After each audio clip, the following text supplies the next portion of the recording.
Okay, PJNet Live Renew US on Tuesday night. We have the Dell Didway bumper in play. Right now we have the football stadium background mounted and ready. We have Dell in the green room. He is standing by and ready. And we have all cameras aimed and in focus. So we will cut over to studio number 5 in 5, 4, 3, 2, 1.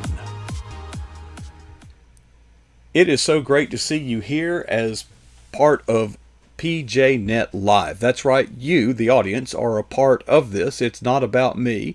It's not about our special guest. It's about, actually tonight, it's about the glory of God. Okay? But you're a part of that.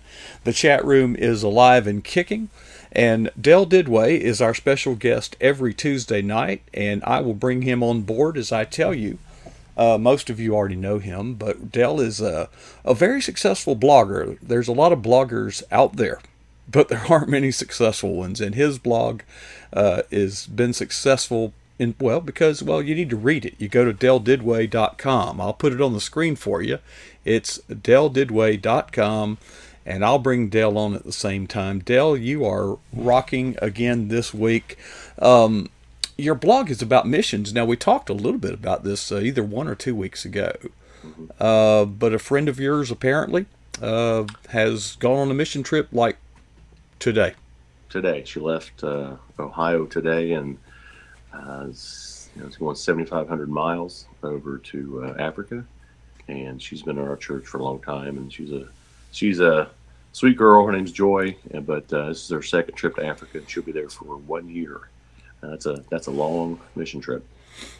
Now, I read your blog, and a lot of times when my perception of people that take mission trips when I was ignorant was that these people were basically jobless or self-sufficient. Okay, they were either on the lower end of the income scale or on the higher end. But the more I got involved in mission activities, the more I find out people are sacrificing good jobs and good careers in service to our Lord. Yeah, she quit her job. She had to. She's gone a year. So no, most employers will give you a couple of weeks off, maybe 3 weeks, but not 52. So, she had to ultimately turn in her resignation and hit the air today. So she'll be over there for an entire year, and that's got to be tough. I remember what inspired me was a substitute pastor, what we call pulpit supply, came to speak at our church, and after the sermon said, "Oh, by the way, if you would like, we're getting a group together to go down to Colombia," and I thought to myself, yeah, I would like to go. I'd like to do that. So I talked to him, and we made the arrangements. Then I went to my employer and asked for 2 weeks off. And my employer said, "Mark, I can't do without you for 2 weeks. I've got to have you. I just purchased this business. We're taking over. We're in transition. And I really need you." So I was heartbroken. And I contacted the guy that spoke at our church and said, "I just can't get off." Within a week, that guy that said he couldn't do without me had fired me, replaced me with his son. And have you ever had a moment in your life where you made one of those vow type things, and I said, "I will never get in this situation again. I am going to employ myself. I'm not going to work for anybody else." And that was when I was just 20 something. And I just recently got a part-time job, but believe me, I could walk away from that anytime. But that had a real impact in my life because it is sacrificial to do mission work. It's not. This isn't Vacation Bible School, is it? No, and my wife, went on a mission trip years and years ago before we were married. Her and her family flew down to Jamaica to sing, and it wasn't the resort area of Jamaica. It was in, the rough parts of Jamaica. So, and where Joy's going to, and she described to me where she's going to, and it's in a dangerous area, close to the Sudan, which is notoriously violent. And she'll be, counseling people who are victims of war. So it's not going to be a walk in the park, and it's not going to be planting daisies and things like that. It's going to be, hands-on, Yeah. dealing with people's emotions. She's not in sandals carrying her backpack, handing out tracts, tiptoeing through the tulips, so to speak. But No, no. I went to most of the mission trips I went on were cakewalks in the Caribbean, places that people go as resorts. Now, believe me, some of the places I went weren't resorts. They were very primitive. But I remember one mission trip I took was to Colombia, and I am not talking about South Carolina, I'm talking about South America. And people would ask me, don't you feel that's kind of dangerous? Isn't that unsafe? And I gave kind of a textbook answer, but I think the textbook is correct. If God is calling you to go somewhere, if you don't go, it's unsafe wherever you're at. You need to go where God calls you. Yeah, and there's a lot of of course, I do a lot of blogs on professional athletes and my talks with them. A lot of them obviously have resources where they can go on these trips because these trips aren't cheap. They're not really vastly expensive, but they're not cheap either. So a lot of these players can go on them pretty easily. And whereas Joy had to save, and she said she saved for 3 years. Mm-hmm. And then, she obviously also got support from some local folks. Our board supported her and will help her as well. So, and that's not easy, going to asking folks for money, because everybody, they're asked for money a lot, and it's always the same people get asked. So, yeah. So that's part of it she didn't like, is gathering the support, because it does take resources.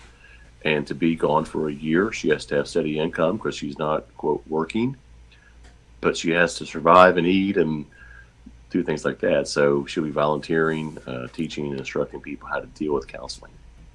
Well, I remember when I got back from my first mission trip. I mean, it is just literally so life changing, and of course you get asked to do these talks, about your trip, and you're glad to share. I mean, who isn't? But I got so serious about mission trips. I put together, this was back in kind of the low-tech days, a 3-ring binder, and I had a catalog of all the mission trips upcoming, on the calendar.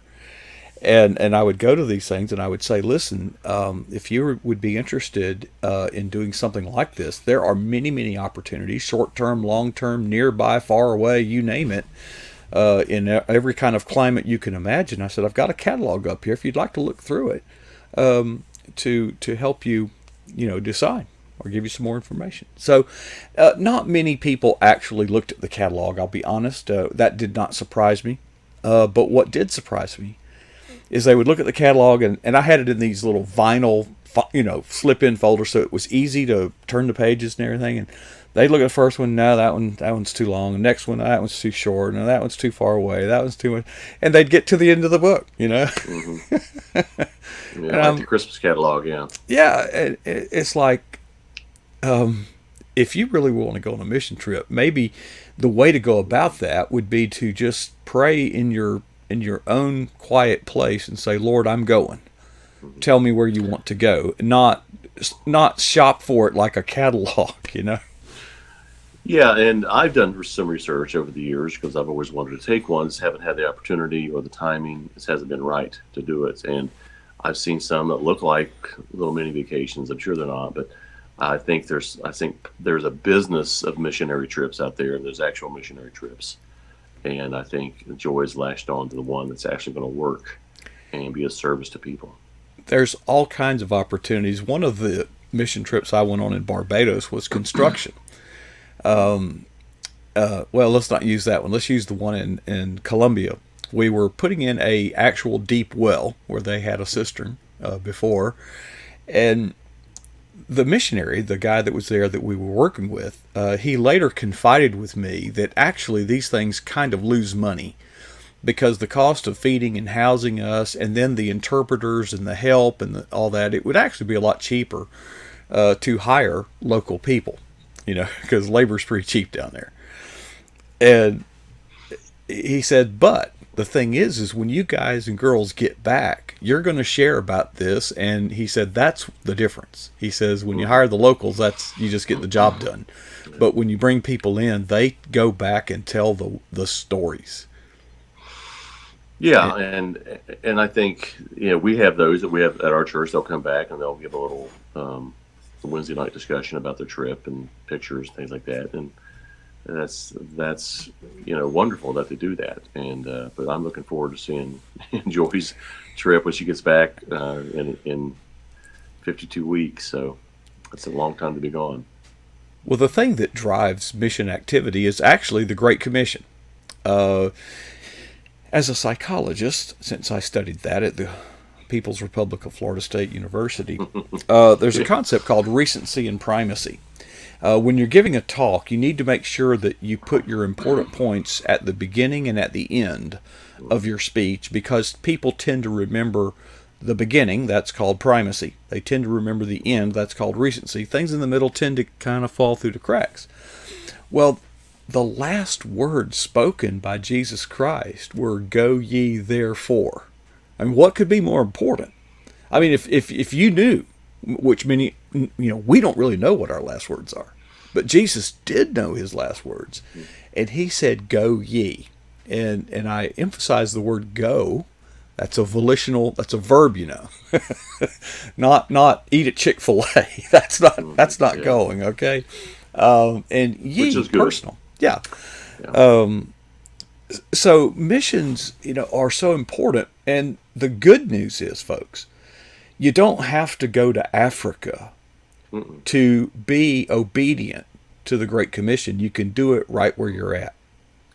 Yeah, I made the comparison. I do it from my laptop, I think, and or my computer. I consider that my ministry. So this is her ministry, and we're both trying to reach folks. We're both trying to do good things, and yeah, I was joking. I said I would probably cause some international crisis if I went over to Africa or something like that. So I'm probably best in my little office typing. So where I won't interact with people because I'm best if I'm by myself. So um, and I compare that because she said she'll be discouraged and I get discouraged. Mm-hmm. I battle that a lot actually, and I put it in my blog. I thought it was poignant. I receive a lot of messages from folks Mm-hmm. that I don't know them. I have no idea who they are, except through on Twitter or else Mm-hmm. social media. You have your followers, and you become just like we become friends. Mm-hmm. And there's some folks out there who send me a nice message here and there, and it really encourages me. And I always take a screenshot of it because it'll come at a time when I need it. Because I'm trying to uplift people, I'm trying to inspire people, but that's their way of inspiring me is to tell me that because I don't long for it or beg for it, but it's nice to get because I did a post over the weekend that was not well received among a lot of folks, and I guess was called a lot of nasty names. And so when I do something like this, and I get some messages that said this is really inspiring, or this really helped me, or a post I did a couple of weeks ago when somebody said I was really feeling down. I read this and it really really helped me. Thank you. Mm. Those things feed me. You Yeah. know.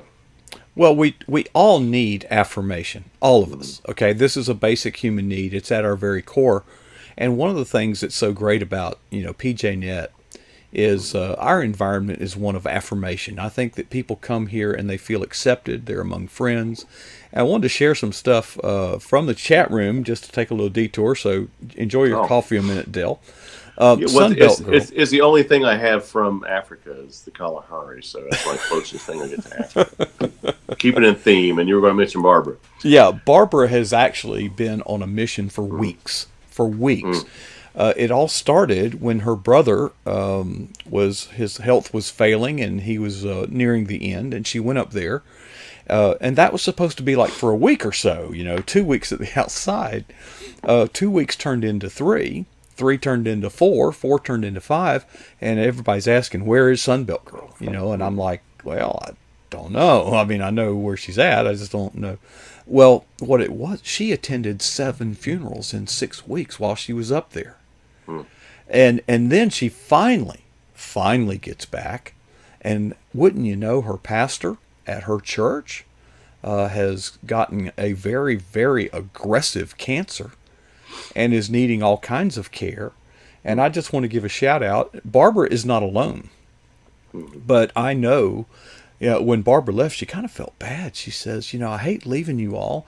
And I said, Barbara, you are going to be exactly where you're supposed to be. Okay. And, sometimes to just pick up and leave, I was in disaster relief for 14 years. And you don't plan when a hurricane comes. They give you a little bit of notice, but you just basically know that during hurricane season, I kept a bag packed. And if the call came, and I was, well, it's not about me, but we need to be prepared to serve God in whatever calling God makes upon us. But that doesn't mean going to the other side of the world necessarily. It might just mean going to your neighbor's house with a cake or something, or just doing some random act of kindness, because that's kind of what Jesus did. He just fed people, lots of them. Yeah. Yeah. So, well, you mentioned some of those deaths. I mean, we had our church has been experiencing an onslaught. I think in 6 or 8 weeks, we've had 10 deaths in our church. So, and that's a lot. That's a lot of part of your family gone. And one of them was a person my age.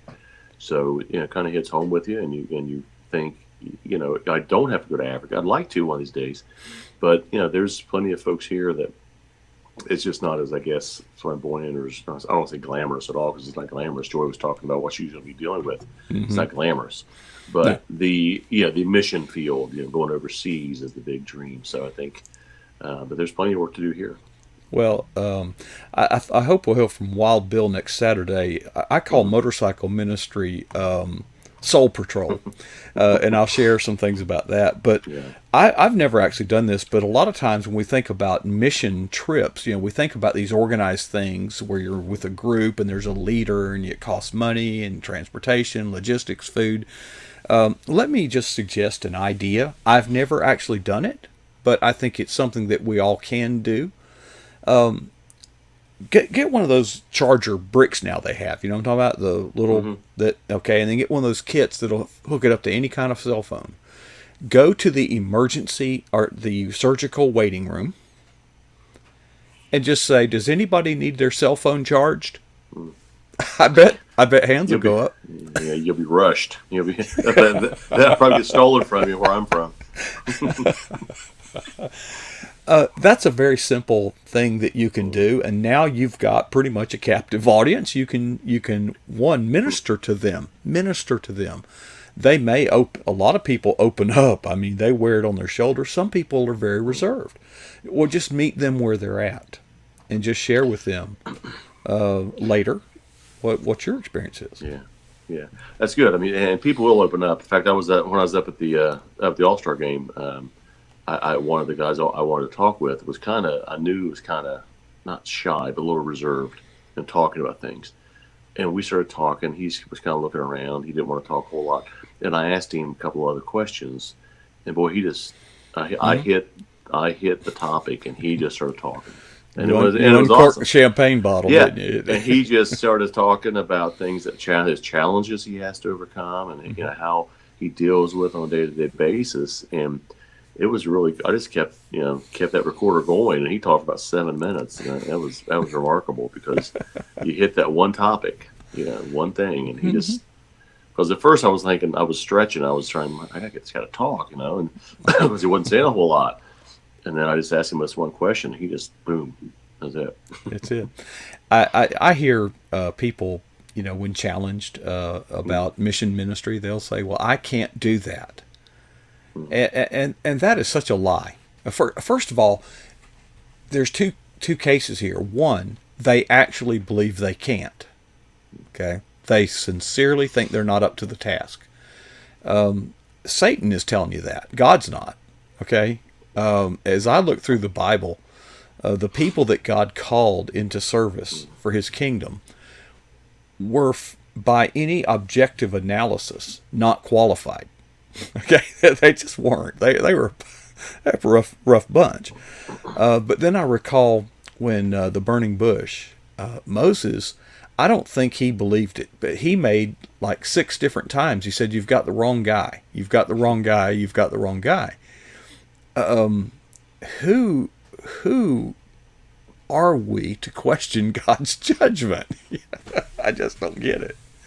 Yeah, and that's tough to do. It's tough not to do. I've been going through one of my struggles here the last couple of days, and I've questioned, and I think and I catch myself, and I think, you shouldn't do this, but I do, Yeah. and I get frustrated and I get discouraged, and then that's when I get one of those little messages that somebody really liked what I wrote. Yeah, and you can be like that really means a lot. Jonah and run somewhere trying to get away from it, but it doesn't work out. Yeah, No, I'm not. I'm not going to the water. yeah. Don't get on a boat trying to get away from No, God. A bad no. idea. No. Well, it's not. I'm not trying to get away. It's just something I've been having a personal struggle with, and so I know. you kind of get frustrated at times, and you wonder, where are you? And then typically works out, and then you learn, think, what was I thinking? I guess I'm just The day will come, Dale, after you I'm a have normal gone on that person. mission trip. Yeah, you're very normal. The day will come. You'll come back Yeah, from a mission trip and hear people say that, and so you'll be able to say, "Yeah, I know yeah, I get it. I've been there, done that. It's false." yeah, Okay, just do it. yeah. Yeah, athletes, or well, not athletes so much, but people in war situations. Hmm. We think of them as brave, and most of them say, "No, no, No, no. I had as much fear as anybody. I just did it anyway. I ignored my fear and went through with it." what John Wayne said. What courage is being scared to death of saddling up anyway. Yeah, So exactly. just do it. Exactly. So Yeah, and just do it. and you mentioned some of these heroes or warriors. I mean, and I cover sports and write about sports. I get so frustrated and disgusted when some of these athletes call themselves a warrior. They're Yeah. they're they're, they're not a warrior. Nah. They're not getting shot at. They're throwing a ball, catching a ball, dribbling the ball, throwing a ball, hitting the Yeah. ball. They're No one not a out there is trying to warrior. kill them. Yeah. No one out there is No. trying to kill them. So And they when can these really quit guys any time, too, when these guys beat on their chest if they catch a pass or do a slam, Hmm.